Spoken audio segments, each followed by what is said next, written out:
Signalis could have been a masterpiece, at least as far as games go, but unfortunately, as we'll see, manages to fall short of being one of the best games ever.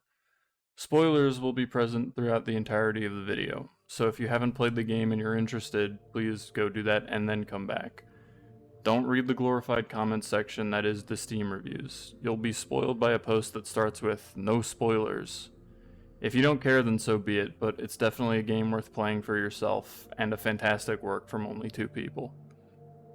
I'm going to ask a ton of questions about this game, and by the end hopefully put most of them to rest, so strap in. I've tried my best to keep all the theories and opinions in this video my own, so if I missed a really banger video essay which elucidated everything about the game, I haven't seen it. I'm not the arbiter of truth, at least not here. I just wanted to say my thoughts on the game. And I wish more essayists had a more personal take on the things they talk about, so I'm going to try to contribute to that. Let's go. Signalis is an almost entirely story-driven game, and most of the things we need to take a look at are just the same. So I'll be glossing over the gameplay. To keep it short and sweet, the gameplay itself is nothing special. I'm sure fans of classic survival horror might have more to say, but for me the gameplay was only an inoffensive means to an end. It's just fine.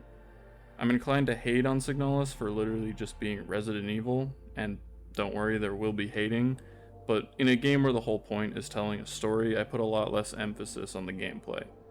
Obviously this isn't an excuse, but I don't feel like any part of the experience was lost because I wasn't strafe jumping through the halls with a rocket launcher.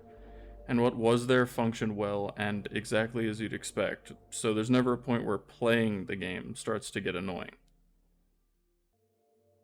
What you see is what you get. There are no tank controls, thank God, but there's still an effort to keep at least a little tension in enemy engagements. Moving and shooting will make you miss, and the longer you aim, the more accurate you are.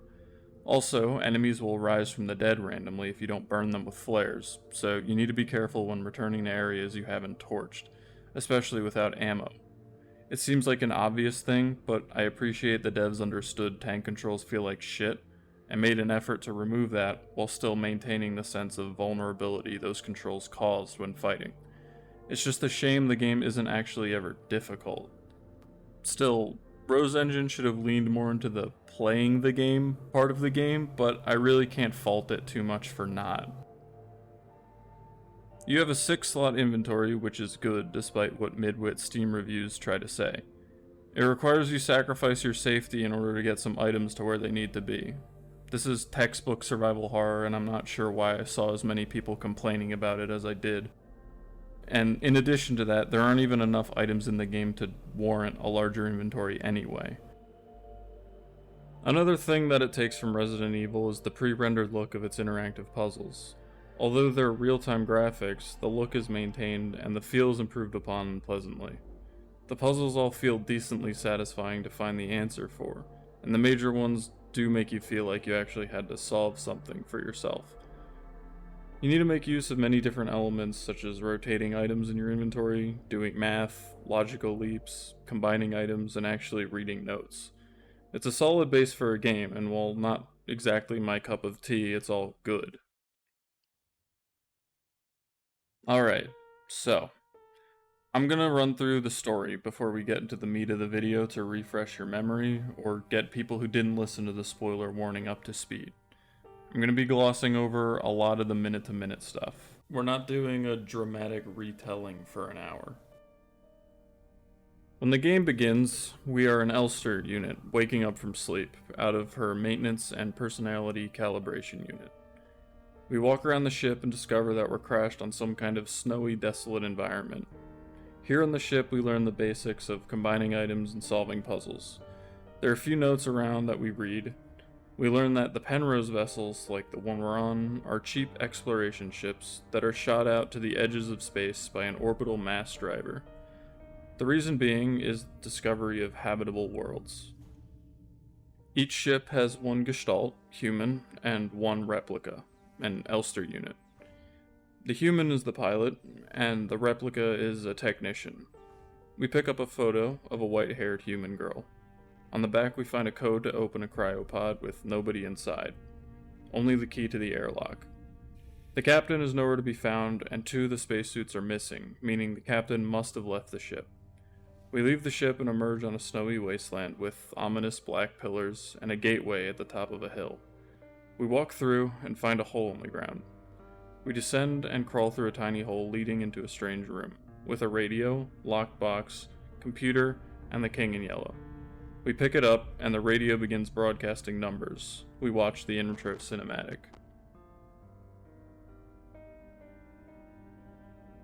The building we're in is called S-23 Sierpinski. It's a mining facility on the moon Lang.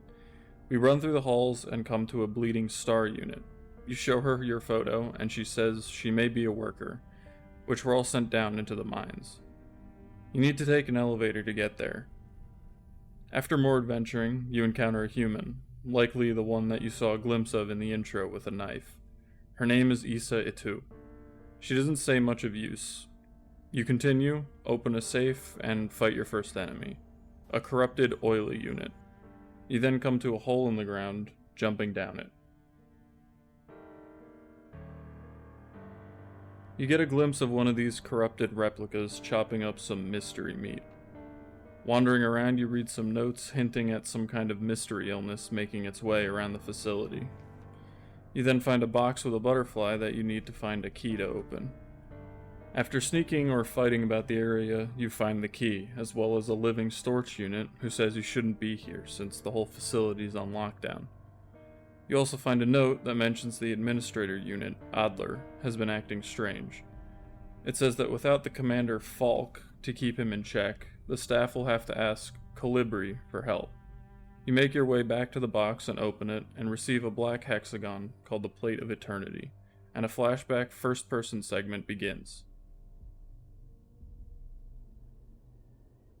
You are at a radio installation. Inside you find a note to Ariane Young mentioning that Ariane will be taken to school in the city. You also find a radio module and learn to use it for a simple puzzle, which opens a door right before sending you back to the place you opened the box. We continue through the facility to find a card required to use the elevator. We get in and head downward. The power restarts when you get to floor 3, and the elevator stops and impounds your card. You spend some time on this floor, discovering a big locked gate which needs 5 inputs to get in. You continue to do things like lowering water in a flooded section of the facility and solving puzzles to get the 5 required cards for the big gate. Before you do, you read a note about the symptoms of the illness: severe nausea, headaches, high fever, hypotension, internal hemorrhaging, and strong cognitive decline, followed by alopecia, purpura, skin peeling off, decline in vision, and inability to communicate. Gestalts die at this stage, but the replicas take longer. Moving on, you meet an Oila, who says she may be the only one left. You leave her and continue on, finding a tape which you play on a TV. You flash back again to a first-person segment. This time you're on a train and approach a white-haired girl who disappears, dropping a keycard. You return back to the game with it after picking it up. After more gameplay, you finally return to the gate with all 5 keycards, opening it. You enter a room with a hole and you jump down for a boss fight with a big armored Mina unit. When you inevitably win, you meet Adler, the administrator. He welcomes you and asks what you want. You tell him why you're there, and he knows her name, Alina So, a factory worker. He then pushes you backward, down an elevator shaft, saying you never should have returned. We're now in another first-person segment, where we play as Issa Itu, who fell asleep waiting for an Erica. You go looking for her, but find a white-haired girl getting bullied by 3 people in gas masks as you peek through an open door. You awake in an elevator filled with bodies that look just like you. They cushioned your fall, saving you from dying. We're now on another level of the facility. Here we need to find a number of things, including a flashlight, fuse, a bunch of keys, and a music cassette, all for the purpose of finding one key that opens a door. Before this, though, we jump down another hole and see a cutscene of Adler talking to Issa. She's scared, and he begins approaching her, before the scene ends. As we explore this area, we find a sleeping Falk. The note tells us they are the foremost authority on any facility, which can bend the will of her lessers with bioresonance, and even has telekinesis. She kept a diary here as well, which reads, "I don't know how much longer I can go on. I do not want to live anymore as what I have become. The red eye beyond the gate showed me, no, touched me, poisoned me. It feels like my mind has been contaminated, defiled by another person's memory. I'm no longer fully myself anymore. But I've not fully become someone else either. I'm stuck here, between her and me, with half-formed dreams and recollections penetrating my brain and tainting my every action. Who is she? Who is that white-haired girl? Why do I long to see her again? Why would she curse me like this?" Later, we enter Adler's quarters. Adler is a counterpart to Falk, but does most of the more mundane stuff like writing up reports. A Calibri unit mentions that Adler has been hiding something recently. When probing Adler's mind, Calibri sees memories of an Elster on the facility, which never came to Sierpinski. Calibris can mind read, by the way. In Adler's office, we learn a lot of things. The diary he has on his table tells us about how he did in fact have this memory, but can't figure out what it means. The diary also tells us that he found a strange locked box confiscated from a worker. He doesn't know how to open it, but he has an idea. You take that idea and run with it, and figure out how to open it by finding an astrolabe inside of the King in Yellow in the library. Inside the box is another diary and a key. I'll read this too, because it's important. I've been feeling strangely paranoid these days. Never before have I felt so strongly the sensation of déjà vu as I have these past few days. When I checked the pages of my diary today, I noticed that for some inexplicable reason, I seem to have dated my previous entries with today's date. What an embarrassing mistake. Every day feels a bit like I've lived it before, and even stronger is the sensation that something is, somehow, just slightly out of place. Why is my diary filled with entries I cannot recall writing? Why are they all dated to today? Has the loss of my beloved commander finally gotten to my mind? Am I going insane? I fear what will happen to me if anyone finds out. I am alone in this. If they discover my notes, I'll be decommissioned too. Something's wrong. I can feel it. Is this really madness? When I read the pages of my diary, I recall events that never happened. A yesterday that never was, yet it feels as real as the one I actually experienced. This cannot merely be a defect of my mind. It feels as though in this room, I peer into another version of reality. How? I do not know. Perhaps I, too, have become sick like the others, without realizing. But I will not succumb. A slow accumulation of reproduction errors, a gradual corruption of information, a story misremembered, slowly morphing with each retelling, like genetic material, mutating and evolving, like the replica mind copied over and over from an aging template. I do not know, but I will find out. The answers lie below. I can feel it. Someone or something calls me from there, in the mine. With that, we finally have the key to the mine elevator. We take it down, reach chapter 2, and see a cutscene where Adler is hunting Issa. She sneaks up on him, stabs him in the eye, and pushes him down a hole. The mines are a short fighting segment, ending in us jumping down the hole Adler was pushed into. We appear on a beach in first person. There are scattered pages of the King in Yellow here that we can read, but a timer counts down before we can get all of them, and sends us back to the game. We're now in a strange place, where up is right, and pulsing flesh covers the walls. After stumbling around, we jump down a meat hole to fight a mass of replicas. We're saved by Issa, who shoots it with Adler's gun, knocking herself out with it. We wake her up with a mystery drink we find later, and she gives us the gun and disappears. We wander around this area for a while, doing more puzzles to get plates. There isn't much here but gameplay, other than 2 notes like the Dreamer's Diary, which reads, "A prison from which the only escape is death. deep below, the dreamer floats in the sea of flesh. The red eye, birthing a new world from their dream for eternity. And each time the dreamer turns over in their sleep, the world turns over too, until only flesh remains. There's also Alina So's diary, which says, "How long has it been that I'm down here? How did I get here? Where is this place and why am I here? My memory feels so blurry, as if I'd always been here, forever. Even my hair is slowly turning white. I remember my name and I remember my life, but I also remember a different name and a different life, and it feels like the line between her and me is blurring the longer I stay here." At the end of this ordeal, we open a door with the items we collected in a room almost exactly like the one in Sierpinski, and on the other side we climb out of a fleshy version of the hole we entered at the beginning of the game. Adler's here, in front of another red gate. He says he's been here many times before, and how Falk had ventured through it, but never mentioned what she'd saw on the other side. He wonders what's there. Elster says it doesn't matter, and ventures through. It's emptiness, and in it is the Penrose, which you climb, grab hold of, and pull on the hatch, tearing your own arm off.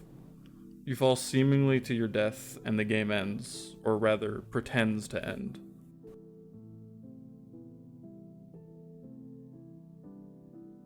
Pressing quit in the menu wakes us back up on the Penrose. We do things pretty much the same as in the beginning of the game, except there's signs of life here.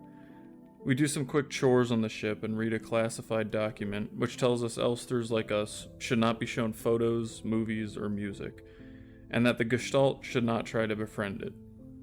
Right after that, we enter a room and are greeted with a hug by Ariane.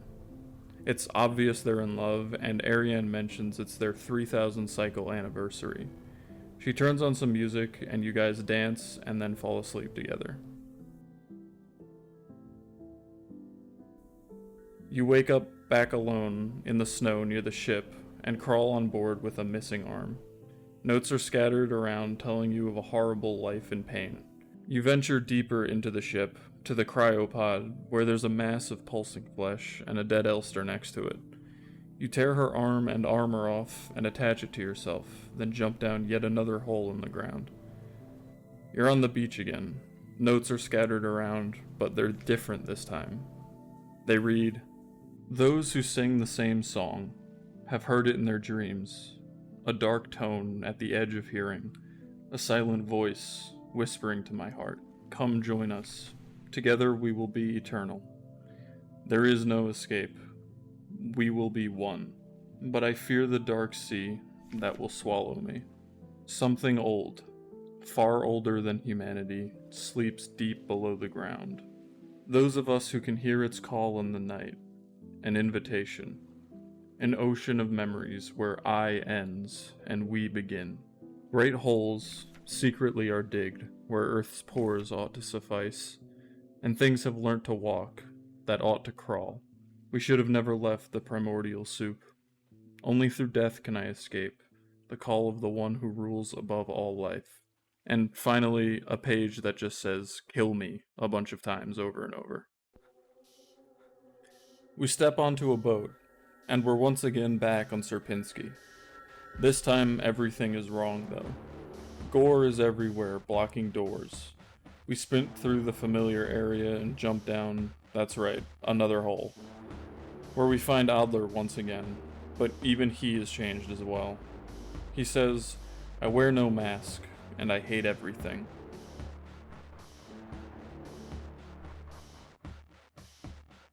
We then find ourselves somewhere new, Rotfront Colony. This last section is just like the previous two, but more combat heavy. We get clues about what we need to do and run around collecting items to solve the puzzle. In this case, it's tarot cards with a symbol that appears under a blacklight. It'll allow us to solve the planet puzzle in the room that we arrive in. Along the way, we read about how Ariane grew up mostly with her mother in a mountain radio outpost, and how she was friends with the Itu family, who owned a bookstore which sold illegal books. We also see a note from a spy that was in the area and fled, who's convinced that Ariane is bioresonant and has blown her cover. Bioresonance is expanded upon in a banned book from the Atu bookstore, which says, "There exists a connection between all of us that few are fully aware of, a song that we all dance to but few can hear. This deep vibration of the cosmos cannot just be heard and felt. We all resonate in harmony with it, shaping it, deforming it around us. Those select few who can consciously perceive it often fear it. Too oppressive is the sound of the stars, too invasive the noise of the unaware around them, polluting the song with their fickle emotions. But every once in a while, some are born that can not only hear and play this music of worlds, but who can conduct it. Gifted individuals capable of manipulating the essence of the world around them. Many believe the Grand Empress is such a being. Her immense will bent humanity into the empire of Yuzhan and lifted us into the stars. It was her power that imbued life into the first of the machine servants that now carry the weight of the empire on their carbon steel backs." Past this book, through the door to the store, we see Issa again. She says only, "I've looked everywhere, but she's not here anymore. I can't go on, I'm sorry," before melting into a pool on the ground. Again we continue on, and stumble across another book.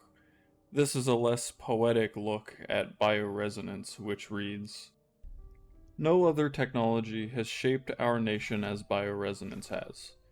Would we ever have been able to free ourselves from the stranglehold of the Empire without the support of replicas? Essential technologies like climaforming and induced gravity would be impossible without bioresonance technology. Despite that, it feels like we've made little effort to really understand or replicate bioresonant effects with conventional technology. Our progress in the development of electronics and microprocessors has stagnated for nearly a century now, as we focus solely on new ways to instrumentalize this barely understood phenomenon. Take replica production, for example. The process of duplicating a neural pattern from a Gestalt host to a replica brain is still not fully understood. How does synchronicity happen? Why is the duplicate imperfect? And what happens to the pre-existing patterns in the receiving brain? Recreating a replica purely with microprocessors and digital programming may be far out of reach, but I believe that we're becoming overly dependent on a poorly understood technology, controlled solely by a few gifted individuals. It may not be long before we're back where we were under the Empire."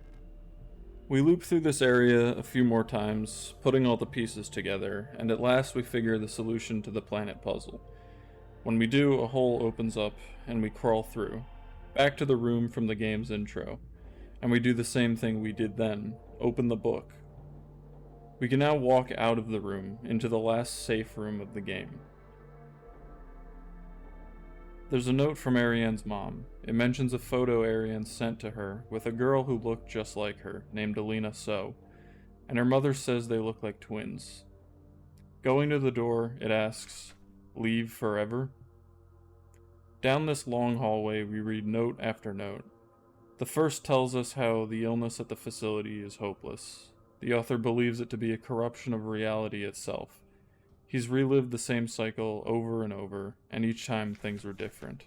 Another note, which reads, "A crashed ship, a strange gate, a hole in the ground, an island beyond reach, memories from other lives, dreams of suffering and loneliness, a promise, a search for someone lost. I saw her, in the red emptiness, waiting for me. We had made a promise. As the memories of a stranger rushed into my mind, I felt the borders of myself blur. Now I can no longer tell where Falk ends and Elster begins." There are two more notes, which say, "You must turn back. There's nothing for you there. You've tried so many times, and you've failed every time. Don't you see that you're ruining everything? This is your final warning." And we were dancing to that song they start the broadcast with. We fell asleep watching that movie we'd seen so many times before. If only I could take us back to that time when we were happy. These memories are mine now.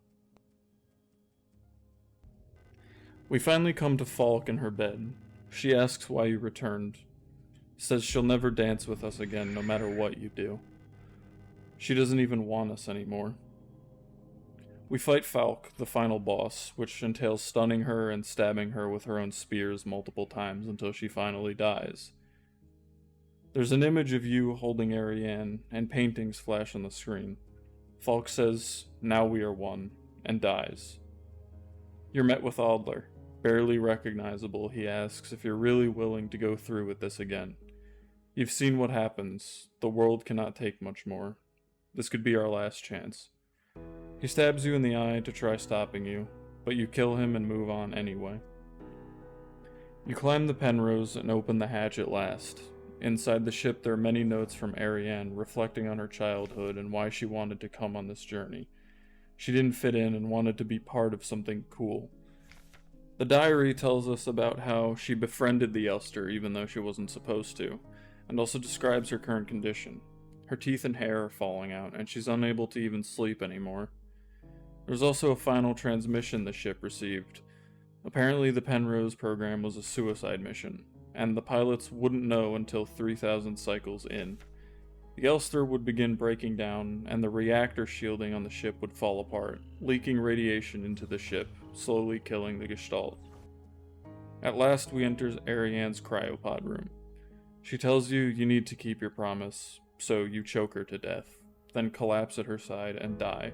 The end.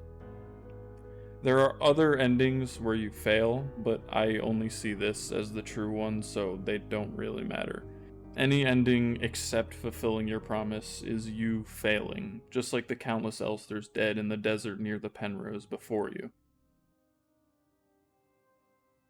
So now I'm going to take a few extra minutes and go back and draw some attention to things that were easy to miss during the game, because they may be important to know about when discussing the game.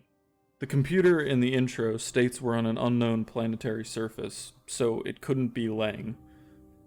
A note in the beginning is clearly from a later cycle. The EVA suit is never seen again after the intro. The Penrose triangle is the impossible triangle on the program's branding. We are the sole maintenance personnel on the Penrose 512. Why are we locked out of any rooms on the ship? The photo we show Issa is no longer the photo of Ariane, it's of Alina. Gestalts are being sent to the mines. Why are the literal robots not the ones doing menial labor? Cameras are following our every move. Enemies appear visually glitching out. The butcher and a replica in the shower seem docile, like they still have some of what they used to be left in them. The first FPS flashback segment, we get the radio module, which we're able to use for the rest of the game. There's an unaffected Oila in floor 3. In the bullying flashback, we come out of room 512, same number as the Penrose ship. The room where she's getting bullied has no number attached to it. The postbox we open is also numbered 512, and so is the room with the tarot puzzle in it. Interacting with a mirror tells us we feel like we're staring at a stranger. Adler got stabbed in the eye just like we were by Adler, and Issa has the same wound as well. There's a star in the mines that remembers her Gestalt name, but we never hear it. You can see the King in Yellow under a rock in the beach FPS segment. You take white armor from a combat Elster, which also shows in gameplay now that you're using a grenade launcher and SMG. One of the rocks on the FPS island seems to be a non-natural formation. Adler kissing Falk is exactly the same as when you kiss Ariane at the end of the game. Adler's name is Yellow, and he says, "I wear no mask," just as a character from The King in Yellow. Enemies in Rotfront have red eyes. The second Rotfront safe room has eyes on monitors, just like the one from Nowhere. Ariane was born on Lang, but the only known location on Lang is the Sierpinski facility. The Achtung numbers broadcast is likely a memory of the number stations Ariane listened to with her mom. The moment Adler kisses Falk, he turns corrupted. And lastly, we see Elster dead on the Penrose at the end of the game. So, I don't like multi-ending games. They're just a meme and a cheap way of ticking the box of meaningful player choice at the very end of a game because you really got none throughout, on top of adding a little replay value. It could have been done well though, but here it's not even a choice. You get one of 4 endings based on an arbitrary amount of playtime, kills, and loot. A choice at the end would have been pretty decent, actually, since it's likely players would have chosen not to kill Ariane and therefore be directly responsible for breaking your promise and prolonging her suffering, just so you can be not a bad guy. I also wasn't a fan of the fake out ending and thought it was really stupid, especially since up till that point the game has been cryptic and confusing, so it's entirely possible someone would think the game really just ends on that note. Hell, there's even a high view count video of a full playthrough which actually fell for it. Until I learned that they actually added a failsafe to prevent you from just not playing the entire second half of the game, where trying to press any of the options on the menu will take you back into the game. Now I just think it's regular stupid. And here's where we get a taste of what's to come. In an interview with Vice, one of the creators, Yuri, said this when asked about the fake out ending. To be honest, I didn't expect many players to even reach that ending. It's a bit of a strange habit perhaps, but I don't finish most of the games that I play, even the ones I enjoy a lot. So, in a way, that was my way of trying to make sure people like me get to see an ending, even if they don't usually finish games. That way, they can stop if they've had enough. I'm sorry, what? You added a fake ending not because it means something or that it's cool and subversive, but because you wanted people who can't sit still to see an ending?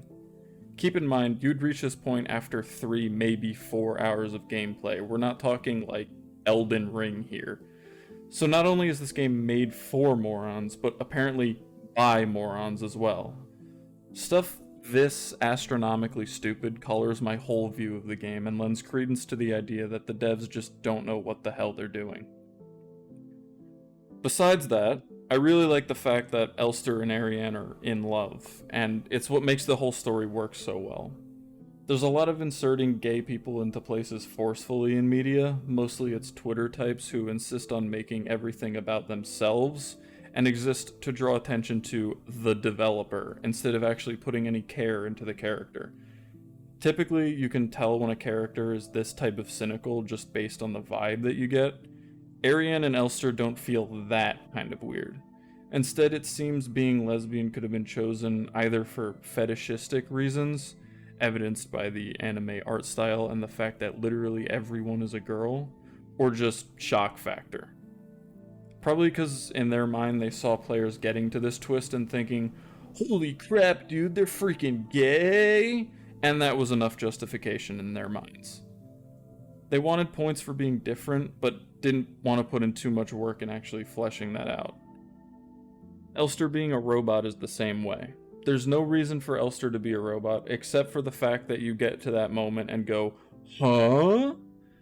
Resonance isn't real, so there's no reason it had to involve robots to begin with. You could make the argument that it was done to show just how strong their bond was and how lonely Ariane was that their love crossed that boundary, but the replicas are so similar to humans that it doesn't really matter. How convenient that the robot she fell in love with has human thoughts and feelings like us, and just so happens to have a beautiful human face and tits. I can't complain too much about this though, because ultimately the revelation that they were in love and Elster's promise is the most important and strongest part here, but it's still sad that once again in storytelling we end up shy of asking what happens if someone falls in love with a human type character who isn't capable of a sexual relationship or even has a sightly face. Mass Effect was halfway there, but then instead of having a good, thought-provoking character dynamic about what it means to be in love and what really matters, they just gave Edie fat tits instead. Anyway, the homo surprise was done just about as well as it's possible to do without being mean-spirited, and it was great how subdued the scene was. They managed to control their dipshit impulses and not throw 20 different flashing screens with random text at you like the rest of the game. Recently, I played Observation after heeding the advice of Tetramore, which is also a cryptic AI-themed horror game. It very prominently features hexagons, and we also see these in Signalis, so I wondered what the common thread there was. Obviously there was one, I just couldn't find anything that tells me of its significance. Until, after looking at achievements, I noticed there's one called Einhorn, or Unicorn, which you get for getting the revolver because it has 6 shots in it. The description for it is Rule of 6. Of course, a hexagon has 6 sides, so perhaps this might help me discover its importance. I wouldn't have even noticed it if I hadn't played Observation the day before coming back to this script. Granted, I'm still not sure what the hexagons specifically mean, but it seems closely related to AI. Anyway, it drew my attention to the 6s in Signalis. In-game, the Rule of 6 refers to a rule on Sierpinski that nobody should carry more than 6 items on them at any given time, because personal property is a privilege. Any mention of this online stopped after likening it to the prevalent hexagons, and I haven't seen anybody dig deeper anywhere I really looked. The game has a theme of 6s, 6 stages of the Falk fight, 6 habitable planets in the solar system, 6 guns, 6 tarot cards, 6 inventory slots, and of course the Rule of 6. But the in-game Rule of 6 is not the only Rule of 6, and after looking online for the rule, it became immediately apparent why the Rule of 6 is even a thing in the game. Apparently, the Rule of 6 is, quote, a Native American thinking process or discipline which requires that instead of coming up with one single answer to the question, which comes, of course, from the story we tell ourselves about what is going on, we instead come up with at least 6 possible, or good, stories about what is going on. And then, having done that, we hold all 6 stories in our head and do not choose among them. It holds that there is a generous and open space after we notice something, and that is the space within which to hold many possible interpretations or causes or developments. This is, in my opinion, the smoking gun, literally, that says there's no legitimate truth in Signalis. It's especially clear when you add in not just the prominent feature of pareidolia, but also the description for the Key of Eternity from the secret ending, which reads, "Are you still looking for answers when there are only questions?" After all of this, it really is just a jumbled cryptic web of threads that don't connect in any specific way, which I really goddamn hate, especially since it begins to point to an explanation before leaving you out to dry. If we're really pushing it though, could we assume the reason so many references and conventions in the game that I talk about later are all supposed to be vapid and lead to nothing but vague suggestions? For example, does the replica bird naming theme mean anything? Falcon, is a bird of prey, which makes sense, because Falk is a very powerful commander replica and final boss that's trying to kill you. But eagles are stronger, and falcons are used in falconry, obviously, in which they're made by the falconer to catch prey. This isn't something you'd associate with a commander, which is what Falk is, so why at least is Adler's name not switched with Falk's? And then what about the Oilin? Owls are also birds of prey, but are exclusively used in non-combat roles. And not just any non-combat roles, but nurturing ones like nurse and teacher. I suppose you could then equate them not to the actual bird, but to the cultural image of owls as wise, though this line of reasoning starts to break down when applying to Mina and Colibri. Is this all intentional? Were they trying to make a game that makes no sense on purpose? Even if they were, it's still incredibly stupid. Why? What does anybody gain from this game if the answer is, it's all just BS, bro? The best case scenario with the Rule of 6 is that all of your theories are correct, but that's equally as unsatisfying because it's essentially the same as saying there's no answer anyway. I will, however, concede that the main thrust of the game is great, and you could say things surrounding it like, who is Alina So, and where even is the Penrose 512, don't actually matter. All that truly matters is that Elster has to fight through hell to fulfill a promise to the only person she cares about. She even says this herself. This is fine for the enjoyment of the game as a whole, and this primary journey is a good, impactful story, and it's why I like the game so much. But not having answers to things in places where they're supposed to be does nothing but hurt the experience. Because now even the ending can be called into question, and we can't be sure if that was even real. If the goal was to create a very meta meaning because of this, I'm not sure it worked out.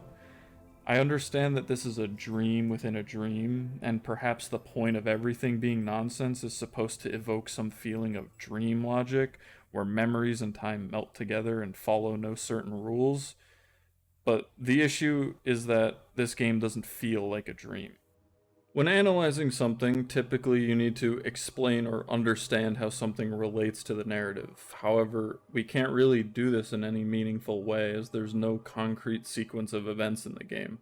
Only suggestions and dead ends, so we can't truly assign a real meaning to anything since it may or may not have happened. And it's very disappointing since there are so many things that can be analyzed, and you'll only come to this realization after wasting a bunch of time reading into meanings. But in the spirit of the rule of 6, let's propose some theories. 1. The first one is what I think is closest I can get to the truth. The entire game, except for the very end, is a blending of Falk, Elster, and Ariane's memories, and you aren't really progressing in any physical way. The 3 different segments in the game are more or less the exact same thing, and the actual progression of your character is the uncovering of memories which allow you to get closer to waking up. I think your mind's linked by the weird gate structure. Whether it's metaphorical or literal, I don't know. It may have been dug up on Sierpinski, and when Falk went in, projected her psyche across the cosmos and became entangled with yours. Or you went into the one on the planet you crashed on at the same time as Falk. Either way, your mind began taking over hers.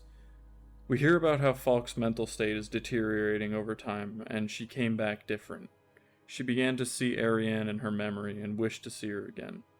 This shows that these memories can potentially replace those of someone else, turning them into, essentially, an Elster in another body. The final fight with Falk is Elster finally overtaking her mind in a metaphorical way, and while physically she may be Falk, Elster is the one inside. This is also hinted at when you look in the mirror, which tells you that you feel as if you're staring at a stranger. Not only that, but at multiple points, Elster stands where Falk would be, and vice versa, at the Red Gate, for example. Falk then makes her way to Ariane and kills her. At the end, you see yourself physically as Elster, but the real Elster is dead a few rooms away. You inhabit Falk, and whether it's a visual trick, where someone else looking at you would see Falk, or over the years you made your way from unit to unit taking parts from them until you found what you were looking for, I'm not sure. The question remains though, are the memories invading Falk's mind coming from Elster, or Ariane's memory of Elster? I should also mention Ariane's theme sounds almost the same as Falk's theme, even though Falk's is more distorted. In fact, it's not just similar, Falk's theme is Ariane's theme played in reverse, showing further the muddling of memory and time. Though it's worth noting that it's specifically Ariane's theme reversed, not, say, Elster's, meaning that Falk and Ariane may be interchangeable in some way, instead of Falk and Elster, like I mentioned.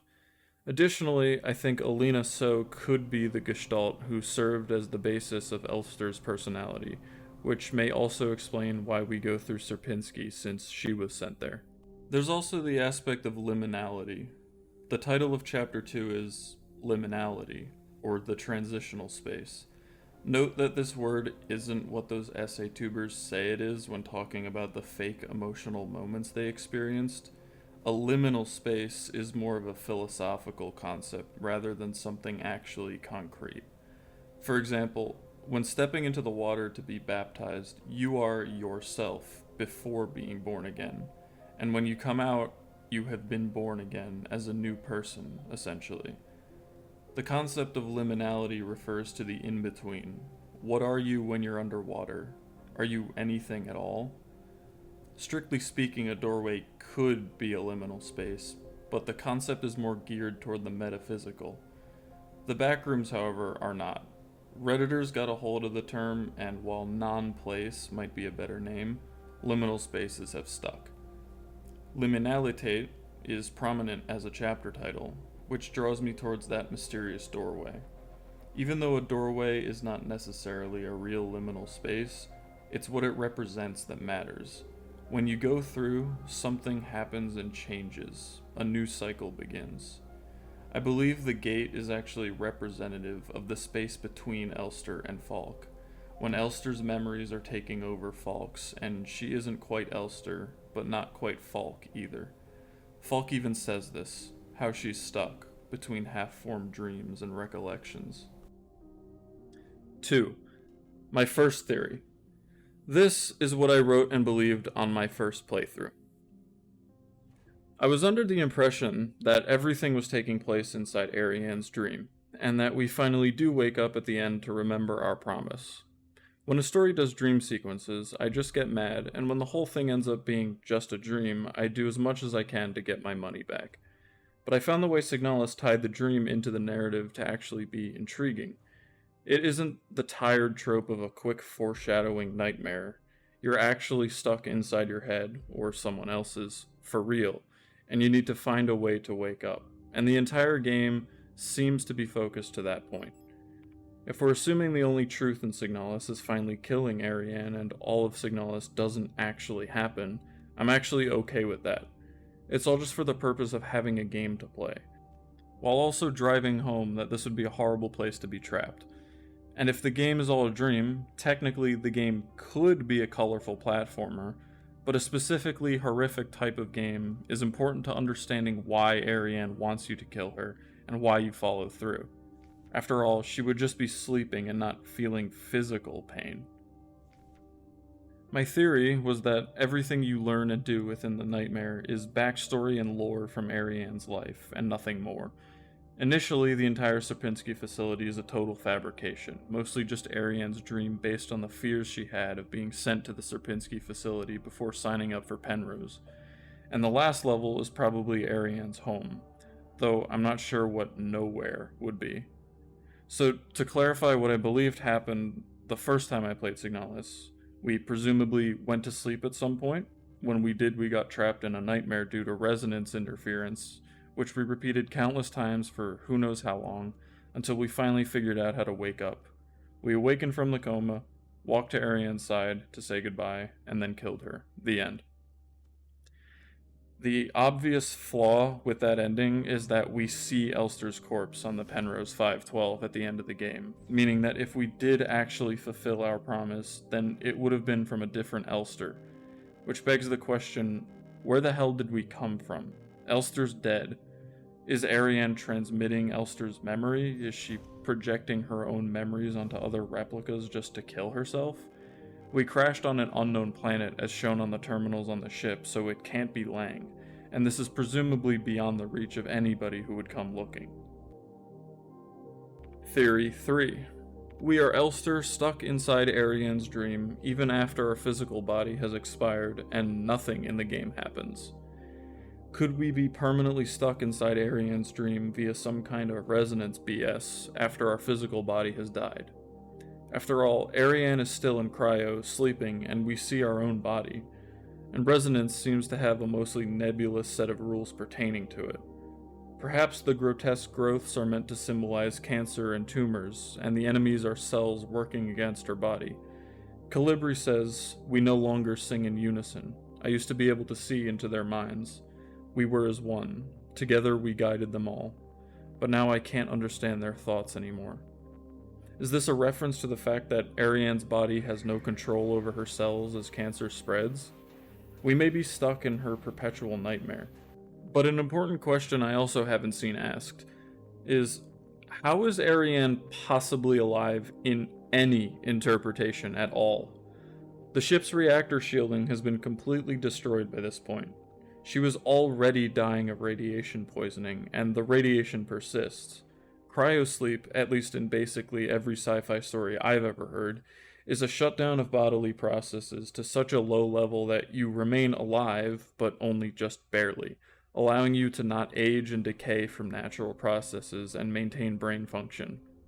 But irradiation isn't just a natural process.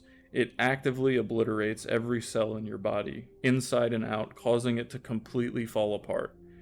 Even if Ariane was in some freezing cold vat and basically an ice cube, which she isn't, her insides and brain would be turning into soup. Though maybe this is happening and her brain's deterioration is reflected in the corruption of the facility. Theory 4. Our imprint is from the Elster that died with Ariane. This theory is pretty unlikely, but could we be experiencing the psychological breakdown as we die, but on a totally different Penrose with a different captain? Maybe Alina So? The personality imprint for Elster units was apparently found from a dead Elster. Essentially, we would be at the end of a different Penrose journey with an unnamed gestalt, but our memories are the Elster from 512 that's bleeding into our mind, taking over our being. This one is really unlikely though. The thought that any Penrose vessel would ever be found doesn't really make much sense to me, even though the game tells you that's what happened. The ships are launched out into the depths of space to travel in that direction for more than a decade. How could anybody have stumbled across one? And if they did, what happened with Ariane? She's like 2 rooms over, so whoever would have found Elster would have also found Ariane. If this is somehow the case though, the real time in the story must be very far into the future, after civilization began colonizing even farther into the galaxy. Theory 5. The entire game is just a big gay troll. Theory 6. There really is an unknowable presence within Signalis. Because of the insistence that there is a Lovecraftian element to this game, I need to at least give it a little thought. Because there are a lot of little notes that say the usual, "We are one, join us," that's in a lot of horror and has many similarities to Lovecraft's work. I'm pretty sure most of the stuff of this nature, though, have more to do with colibris, since they're described as the closest recreation of a hive mind in their document, on account of their strong bioresonance, which allows them to influence the minds of one another, as well as being essentially a repeater for Falk, who we know can bend the minds of others. The thing in the mind may be a literal gateway to an incomprehensible realm which destroyed the psyche of all who entered, and perhaps even linked the minds of those who entered. Falk mentions the red eye beyond the gate, which had poisoned her mind, giving her memories of someone else's. She wonders about the white-haired girl, Ariane, and how she longs to see her again. At the beginning of the game, we see a gateway on a snowy planet. What are the chances we land there? In fact, what are the chances we land at all? Picking one direction and flying into space has astronomically low odds of hitting anything at all, even in a decade, at ridiculous speeds. The Penrose vessels have some steering, so perhaps the presence of this thing caused Ariane to choose to land there and somehow use this gate to call another Elster to help. Or perhaps it was dragged down. She has very strong bioresonance, which is said to be like a song that permeates all existence. The most powerful users in the universe are said to be able to conduct this song, like the Empress. Perhaps there are things far older and far stronger that shape the music of the cosmos. I thought it was possible the thing they dug up in the mines was the artifact from the secret ending, and maybe they found that too, but the gateway must have been what they found because Falk ventured into it and came back changed. There's also the angle that we're shifting between realities and dimensions, and the Elster that came back is from another reality entirely, but I don't think that's really part of this cosmic horror theory. I can't really substantiate this theory with any kind of evidence, and most of the cosmic horror elements seem to only ever be implied, so I'm of the belief that the Lovecraftian elements of the game aren't actually literal and are just a red herring. The only real support for this is that they dug up something on the facility. I will say, however, that this game does a good job hinting at things of this nature in a really intriguing way. The lines about resonance being a song of the cosmos, the folk story about the great red eye which watches the people of the world, and the verses on the tarot cards are all a bit haunting in a way. These, combined with the presence of some thing in the depths of Sierpinski, gives us a stiff push in the direction of cosmic horror in a proper way that leaves it plausible.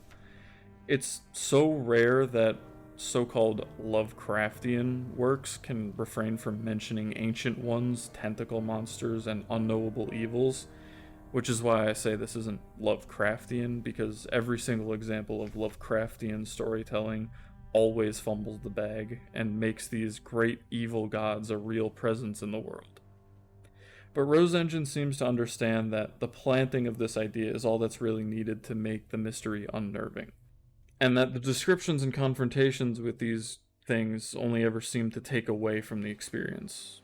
I think this is true for Lovecraft's own works as well, as he often sabotages his stories with these definite encounters with ancient forces. If these forces really do exist within Signalis, they're handled really well, but like everything else, we aren't given a solid ground to stand on to come to this conclusion. The closest we get to any kind of confirmation are the notes littered on the beach, but it's hard to take these seriously, because by that point we're already well aware that reality is breaking down around us. This is the only time I'm gonna praise the vagueness in this game. Thank God none of this stuff is concrete. The cosmic horror elements that exist are just about as far as they should ever go. This idea that maybe there's something horrible beyond the stars is the most effective cosmic horror I've ever seen, and I pray with all my heart that more people would get it like this and make their own projects. If we're to assume they are bad writers, though, Adler's Diary straight up tells us what's happening in this game, almost breaking the fourth wall, and there's no need for any deeper analysis. It's a slow accumulation of reproduction errors, a gradual corruption of information, a story misremembered, slowly morphing with each retelling. After all, replicas are hardly understood. A lot of me knows this is probably the truth, and I don't need to go any farther, but I'll continue. Since the game essentially tells us that we're an idiot for looking into the deeper meanings behind things, it gives the devs some plausible deniability about many of the different references in their game. Did they put references to The Shining into the game just to mislead us and fake us out? And actually, the entire point of lots of the inclusions is to send a message that venturing down these rabbit holes is pointless, especially when there is a perfectly good story right there anyway? Or did they put a lot of it in because they didn't understand how skin deep the references are and they just thought it was cool? I'm not a big fan of them being able to worm their way out of criticism for this stuff by saying, well, duh, that's the point. The pursuit of answers will drive you mad. As well as using bioresonance and memory fucky-wuckies as a get-out-of-jail-free card. If they landed the plane, so to speak, with all these themes and messages and tied everything up nicely, I'd be singing a very different tune. But thus far, nobody has been able to put the pieces of Signalis together in a way that makes sense more than, dude, sometimes stuff just doesn't make sense. Hell, do we even know for sure we made it to Ariane's side at all? Villa, the Cruelty Squad developer, was interviewed a bit by Pyrocynical for his video, and look at this. From your perspective, because you designed the game, what would you say the Archon Grid level is? Because a lot of people I've seen say it's kind of basically just a video game, but in a video game. I was thinking about some like Gnostic mythology back then, and like the bosses, this like Abraxas was like this Gnostic. It wasn't really like thought out. It's a lot of different textures from like previous levels, like even the walls, the floors, even like the models as well, yeah. The NPCs. Is there a reason why it's kind of all like kind of combining together? Yeah, I guess it's like reality is somehow like breaking down. There's no real explanation. He doesn't even have an answer for this stuff. He made a whole game and didn't even think to create an explanation for half the shit he put in it. This is how I imagine Rose Engine. It's all just, I don't know, I thought it'd be cool.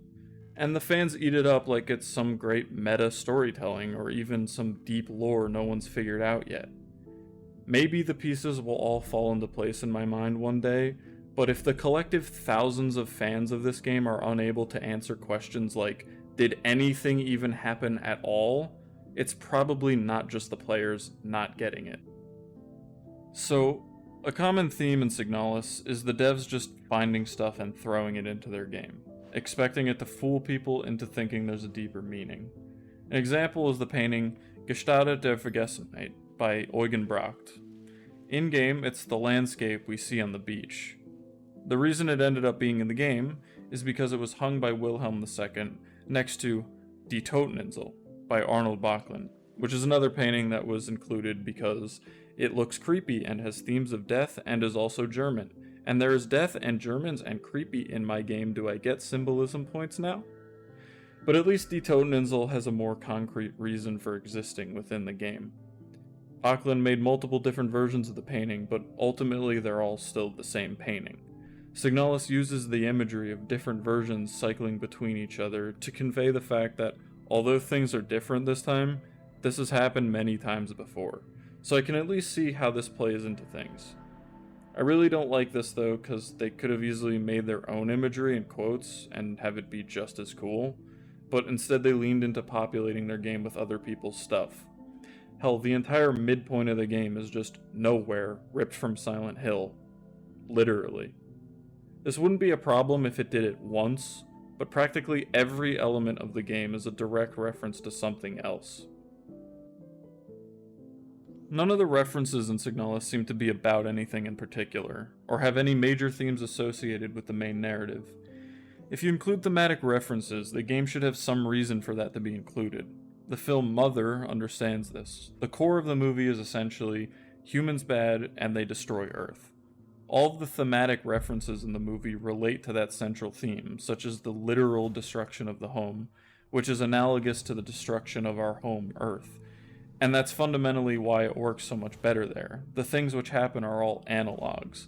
When Cain and Abel characters come into the house, and one ends up killing another, you're supposed to be able to catch it and understand the analog through your own knowledge of the story of Cain and Abel. If Signalis were to do this same thing, it wouldn't allow this reference to go unnoticed. They'd have a Bible verse flash on screen, and they'd fill the background with the painting by Peter Paul Rubens. On top of that, it wouldn't even be about the Bible story to begin with, but just a surface-level, finger-pointing observation about one sibling killing another. This is why the references to Silent Hill and The Shining suck. All they are is a reference. It has no link to the central theme. Take the stolen level Nowhere from Silent Hill. Does Signalis have any themes about traumatic experiences with family or repressed emotions? No. Does the look of the level say anything about Signalis? No. All it does is serve as eye candy for people to go, I know that, it's from another isometric horror game. Even if you want to be really generous and very loosely equate the games, equating Alessa's supernatural powers to Ariane's resonance still doesn't say anything and is thus pointless. The most compelling relation is the whole getting stuck in the nightmare thing, and Ariane essentially calling her other half back to her like Alessa. But even still, if these things were one-to-one, what is this commentary supposed to say? Two people got stuck in a nightmare and the main character has to play through it? Why the hell even include this then? But they're Easter eggs. No, they're not. Easter eggs have been around for a very long time, but the point of an Easter egg is that it's hidden. Hence the name Easter egg. Maybe you like all the references in this game. Fine. If you want to be this meme, go for it, but these pointless inclusions ruin the integrity of the experience for me. And I wouldn't give nearly as much of a shit as I do if it wasn't such a great game buried under it all. It's just so egregious and frequent that I can't just hand wave it as Easter eggs, references, inspirations, or etc. A quick aside, the Shining rug is so ridiculous and is in so many horror games I wouldn't even be able to count it. My friend first pointed this out to me, and now every time I see it I just cringe. If you go to itch.io right now, click horror, and download any game there, there's about an 80% chance it'll have the rug in it. There are also mainstream games like Back 4 Blood, Generation Zero, etc., which also include it. The one thing I think ties all these games together is that they all suck, and the developers thought they could get away with that reference and not be laughed at. It seems like the mark of a low-quality game, which, funnily enough, is fuel for the fire that's me believing the devs didn't really know what the hell they were doing here. While we're on the subject of random inclusions though, I want to look at the different languages featured in the game. German, English, and apparently Chinese. English is here for the obvious reason that we need to understand the game. German seems to be the language of the Gestalt civilization, but Chinese makes literally no sense being included anywhere. It's on posters, it's on doors, on the walls, and all because it just looks cool. For example, look at this poster. Operation Penrose is written in Chinese with an English subtitle, but underneath in German it says Volunteers Wanted. Any person reading this sign in one language could not possibly deduce the meaning of it because the other half would be unreadable to them. When thinking about why this is, I couldn't come up with a valid reason, only a potential thought path that would lead the developers to do this. Mostly, Chinese is used for titles of things. The big print on the front tells you what it is. But this would still fall flat if it were the rule, because plenty of things are identified in only German. The most easily comparable examples are these keycards.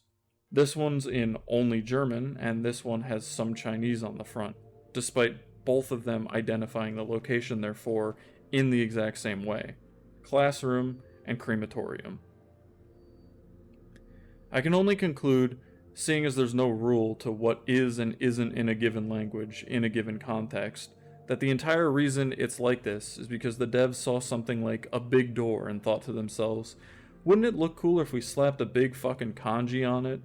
And sure, it does look a little cool, but looking cool only gets to carry a game so far. Anybody who's played a AAA game in the past decade knows that. Lots of people just like to call stuff Lovecraftian because it mentions the cosmos or has people going insane. The most annoying people ever misuse Eldritch, Lovecraftian, and cosmic horror so frequently that it's actually started to make me hate the genre itself, and I cringe whenever I hear the word. I don't think what actually happened in Signalis is Lovecraftian, although it's possible if the devs intended whatever was found in the mines to be A, literal, and B, designed by ancient evils. I don't count just going insane as Lovecraftian. There needs to be that element of sinister beings older than time.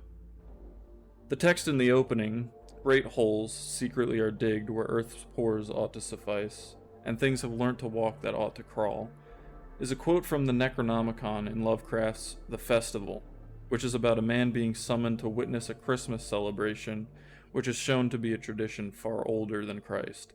He's confronted by hybrid monster creatures and jumps into the water in a cavern far below the earth, and wakes up in a hospital. They tell him he was just floating out in the ocean near the coast. He's sent to a mental asylum because the things he's saying make no sense. Here he reads the verse from the Necronomicon. Obviously, this has no relevance on the game, save for the possibility that we might be experiencing madness in Signalis. The Necronomicon is also written by an apparently insane person. If we're actually just insane in this game, this full-screen text pop-up spoils the entirety of the game right off the bat, which, why would you do that? Are we actually going crazy? Well, there's no way to know within the game itself, unless your intention was to tell your story via pop culture references. Then fuck you. It's also fair to believe the devs put this quote here because you're going into a hole, or the miners are digging in the mine, and the line mentions hole and is spooky. Or just as likely, the devs put the hole because the spooky line mentions holes. After all, why use this quote from the Necronomicon specifically? Why not use, say, "That is not dead which can eternal lie, and with strange eons even death may die"? As I talked about earlier, the devs like throwing things at the game expecting it to make it more mysterious. Also, the moon the facility is on is called Lang, another reference to Lovecraft. I suppose it works though, since half the reviews are praising the spattering of references. I'm just ecstatic they managed to keep any mention of tentacles out of the game, or I might have just quit on the spot. I'm gonna be generous and assume that the King in Yellow wasn't included because the devs googled Lovecraftian and saw this book in the related searches. Its inclusion has more weight to it in my eyes, and is not the worst implementation of a literary reference they could have done. But maybe I only give it this leeway because I really like the King in Yellow. The use of the King in Yellow in Signalis is actually similar to the way Chambers uses it in his own story. In reality, the appearance of the book has no real importance by itself at all, and is only a narrative device to link all the short stories together. Though, removing it might remove a little mystique and detract a bit from the horror of the stories, cutting out the parts of each short story in Chambers' book where they read the King in Yellow would leave us with just a bunch of short tragic stories thrown together. Spoilers here to hear because it's actually good. The first story is about a man who gets sent to an asylum after taking a bad fall while bicycling and reads a book while there. He's released but can't shake the contents of the book from his mind and is convinced he'll bring about a new era in the world by following some kind of prophecy. He spends the duration of the story preparing for the fast approaching day where he'll take his rightful place, but in the end it turns out he's really just a crazy person and all he succeeded in was murdering a cat and getting arrested. In another story, while studying the King in Yellow, a man discovers a mysterious liquid which turns whatever's put into it into marble. He experiments with animals and objects for a few days until his best friend's wife falls into the pool. The husband, knowing what this means, shoots himself. A few days later, the main character notices the fish and rabbit which had been turned into marble are missing, and runs to where his friend's wife was put to rest, and she's no longer dead. Essentially, the King in Yellow is a harbinger of bad things to come. Those who read it are subject to some kind of terrible fate. This is what happens in Signalis. A lore piece discovered reveals Ariane wanted to buy this strange book the twins had received. Not only this, but you read the book at the beginning and multiple points in the game. This book seals your fates. I would really have preferred if the extent of the book's inclusion was just this instead of being everywhere in the game. Something that alludes to this book with a yellow hooded figure being read by Ariane or you, but going no further in describing it. Ideally, you don't tie the entire premise of your game to someone else's work so front and center, especially when the narrative works so well on its own. Chambers did it in his own book because they're an anthology of short stories with nothing much in common but bad thing happens. When weaving in the theme where characters read the King in Yellow, he was able to turn the loose collection into a single book which makes sense together. What Signalis is doing is essentially making a King in Yellow fan game. Whether or not you like the idea of that is up to you, but I think it was a dumb decision. Like I said, a small hint or reference in optional dialogue or lore collectible would be cool for people who understand the meaning, but the reference being so front and center to the point of not even being a reference, much like the paintings and Lovecraft quotes, takes away from the game. I love the horror genre, or perhaps rather the idea of the horror genre. In reality, it's extremely rare anyone ever gets it right. When it comes to horror games, you get two choices: indie PS1 demakes with ear rape sounds, or Amnesia-esque monster hiding simulators. So it often comes down to imagery, sound, and story to carry the game anywhere meaningful or interesting. The popular understanding of horror is just stuff that makes you flinch. Recently, that's begun to change a little bit with the advent of analog horror and liminal spaces, but those both suck. I think ARG type stuff has the potential to be the most effective, but it hasn't really been done too well so far. Still, it's nice to see the drones begin appreciating something new. Hopefully this will take us into some kind of horror renaissance. Anyway, Signalis obviously does little to distinguish itself gameplay-wise from everyone else, but just like another game in the latter category, Soma, manages to save itself from being a total garbage fire on account of everything else.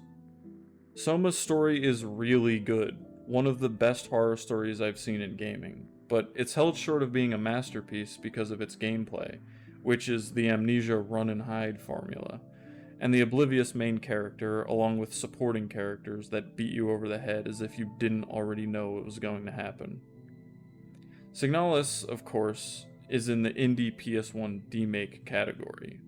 The entire PSX art style has been ruined for me because of games that use it to cover up lazy work or just cash in on a trend for free attention.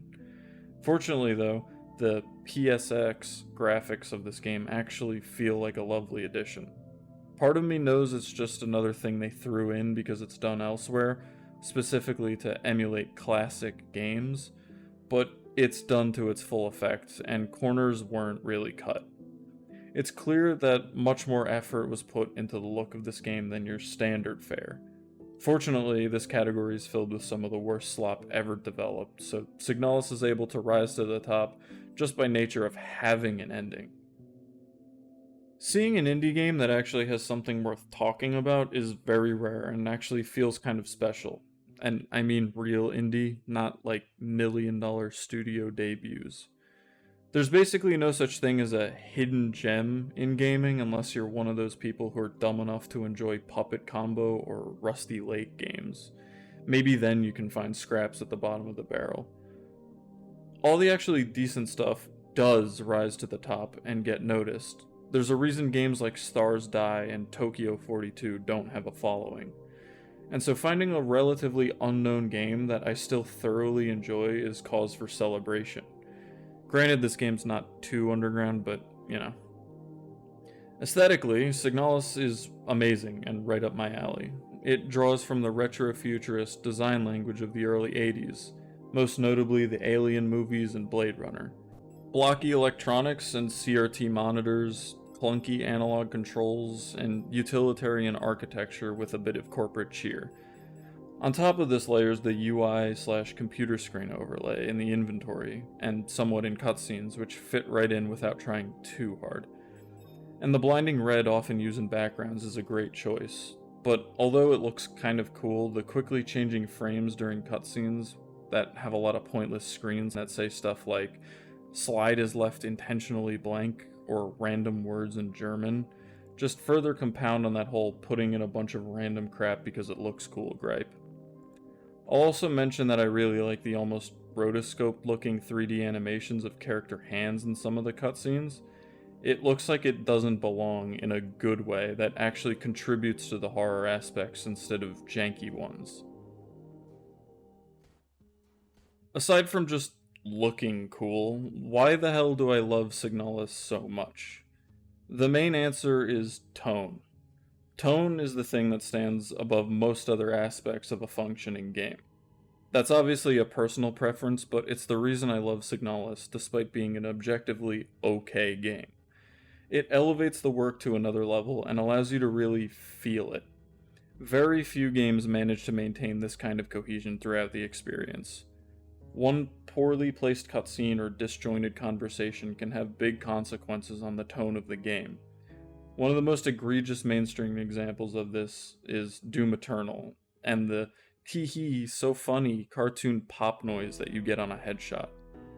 Had that not been in the game, I would have enjoyed it more, and the super epic badass monster killer listening to metal feel that they were going for would have been all the better for it. Hideo Kojima is also notoriously bad at this. Just look at the appearance of Huey in every Metal Gear. On the other hand, games that do this well include GTFO and Ready or Not. Despite being multiplayer, where any number of goofy shenanigans can occur, these two games maintain a heavy and tense atmosphere through a combination of music, sound design, voice acting, and visual design, on top of an experience where your death, or something more terrible, could be behind the next door. Night in the Woods is a game I feel is very similar in this respect to Signalis, in that it's kind of meh from a gameplay perspective, but the mastery of tone in it makes the experience so much better. It's not even much of a game, really. You mostly just talk to people, but this carries weight and elevates it to being one of my favorite games ever. The sound design here contributes a hell of a lot to the tone, especially the soundtrack, which deserves special recognition. It's one of the most fitting soundtracks I've ever heard, and captures every uneasy feeling so well. The strange, distorted, piercing piano in double back is a unique sound, and the song which plays in the opening sequence, The Promise, instantly got me hooked and was a large part of the reason I started to engage with the game beyond just playing a highly rated game because I felt obligated to. Much of the music sounds almost relaxing, but with an ever-present feeling of emptiness or even misery. Just listen to Orrery, Adler, The Red Gate, or Die Toteninsel. The rest of the sound design is all high quality. The chunky sounds of the puzzle interactions, the screams of the monsters, and the beat of pounding machinery when you enter combat. The only lacking part in the sound design is the gun sounds, which I immediately recognize as the same from Harebrained Scheme's Shadowrun games. But overall, the way Signalis sounds is really something special, and you should skim through the soundtrack and see what it's like if you have no interest in actually playing the game. Having no voice acting in this game actually helps contribute to the feel too. The neutral way of narrating text in your head doesn't allow for poor voice acting or unfitting voices to be a factor that affects your immersion. The buzzing for the text scroll is not annoying, and the sounds fit right in with the world it's in. Another thing I like are the enemies. Sure, there's the generic type, which is mostly uninteresting, but the long cone head ones are unique and creepy. The coolest are the colibris, even though they aren't really used to their fullest potential, and there's only a few of them. The infrequency of the encounter makes you feel frantic when they finally do appear. I do wish the way you fight them was a little less trivial though. Instead of just flashing the frequency you need on screen, it could do something like playing a sound which comes from a specific radio station, and you have to be familiar with which stations broadcast what to get them before you take damage. All of these different elements come together to create an amazing, oppressive atmosphere.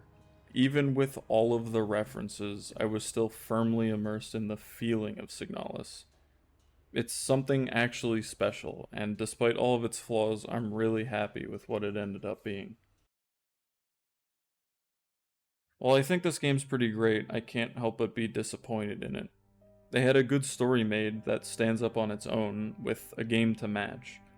All of the pieces are there, but Signalis leans so heavily into tropes and other people's works that I can't love it as much as I want to. I don't know if it's because Rose Engine were trepidatious about their own story, or they suffered from millennial brain everything needs to be tied to something else that was done before, or what. This is ultimately what deflates it the most. Imagine spending all this time and effort crafting a game and narrative just to make the entire thing a reference to something else. I see this happening a lot in gaming. Most recently, there's been a video going around about a Doom WOD called My House. I'm sure you've seen it recommended. But essentially, it's a creepypasta map where you end up discovering more weird secrets the harder you look. On its own, it would be super cool, just diving into a rabbit hole after all you expected was an innocent, funny house map. But unfortunately, at the end of it, you realize the entire thing was just a reference to the famous book House of Leaves, more renowned for its uniqueness than its quality. And of course, how could you forget Backrun's crap as well? At least that one doesn't expect you to pay $20 for it. Stuff like that is so incredibly annoying though. You get invested, and at the end of it all, they hit you with, hey, you know that one thing that's like my thing except better? Yeah, it's a reference to that. One final thing I want to talk about is the very specific art style. If it wasn't obvious, this game has a very specific audience in mind, that being weebs.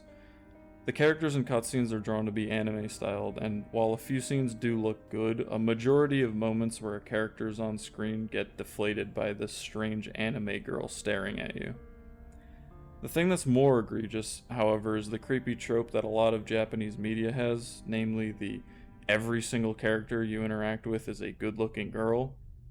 Every single character in this game, referenced or otherwise, is a female, with the exception of Adler. These two aspects in combination mean that 1. The game is a little weird, and 2. The fanbase for this game ends up being more than just a little weird. And so discussion surrounding this game rarely gets farther than waifu posting and fan art made by 16-year-olds. A quick side note I want to add here before I wrap this up. At the end of writing this whole script, I watched a video from Indie Explorer called A Complete Story Breakdown of Signalis. and I highly recommend watching it for people who want another angle, especially since I tried to make this video on my own and not get influenced by other people's ideas. He does a lot of good research and notices a ton of things that I didn't, and he provides a much more charitable look at the game, so you might like to contrast all the things said. At the end of the day, I'm really glad I played Signalis.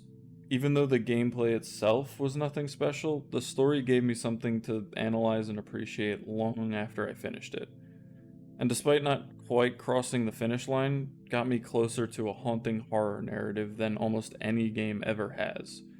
And I'm happy to be able to add another bittersweet story to this surprisingly small list of games that have a truly impactful ending. It's definitely one of my favorite games, but because of the way it wraps everything up, or rather doesn't, I have a love-hate relationship with it. A small part of me likes how we don't really know the full picture, and it's possible that I'd thoroughly love that in conjunction with the cosmic horror-y elements, but it's the non-stop bombardment of references that really kills most things outside of the fight to Ariane's side for me. On a more objective scale, I'd give it a high 6, but because it was made by 2 people, I want to bump it up to a 7. Note, this isn't an IGN scale, so for reference, Half-Life, BioShock, and Ultra Kill are 8 out of 10, and Outer Wilds sits alone at 9 out of 10.